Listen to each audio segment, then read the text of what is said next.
السلام علیکم دوستو، اس ویڈیو میں آج ہم بات کرنے والے ہیں مسلمانوں کے مصائب کے اسباب کے بارے میں۔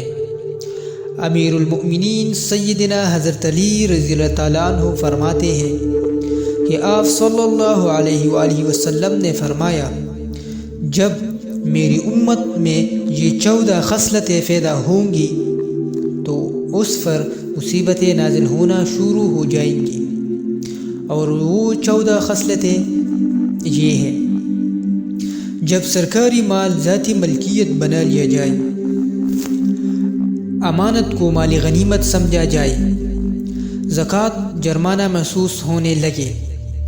شوہر بیوی کا مطیع ہو جائے، بیٹا ماں کا نافرمان ہو جائے، آدمی دوستوں سے بلائی کرے اور ماں باپ پر ظلم ڈھائے، مساجد میں شور مچایا جائے، قوم کا ذلیل ترین آدمی اس کا سربراہ بن جائے، آدمی کی عزت اس کی برائی کے ڈر سے ہونے لگے، نشہ اور اشیاء کلّا استعمال کی جائے جو آج کل بہت عام ہے، مرد ریشم پہنے، آلات موسیقی کو اختیار کیا جائے، رقص و سرور کی محفلیں سجائی جائے، اس وقت کے لوگ اگلو فرلان تان کرنے لگے، تو پھر لوگوں کو چاہیے کہ وہ عذاب الہی کے منتظر رہے، خواہ وہ سرخ آندھی کی شکل میں ہو یا زلزلے کی شکل میں، یا اصحاب سبت کی طرح چہرے مسخ ہو جائے۔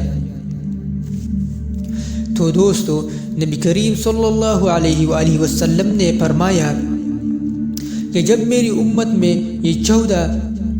باتیں بڑھ جائیں تو وہ عذاب الہی کے منتظر رہے۔ دوستو، ویڈیو کو زیادہ سے زیادہ شیئر کریں تاکہ تمام مسلمان بھائی اس 14 برے کاموں سے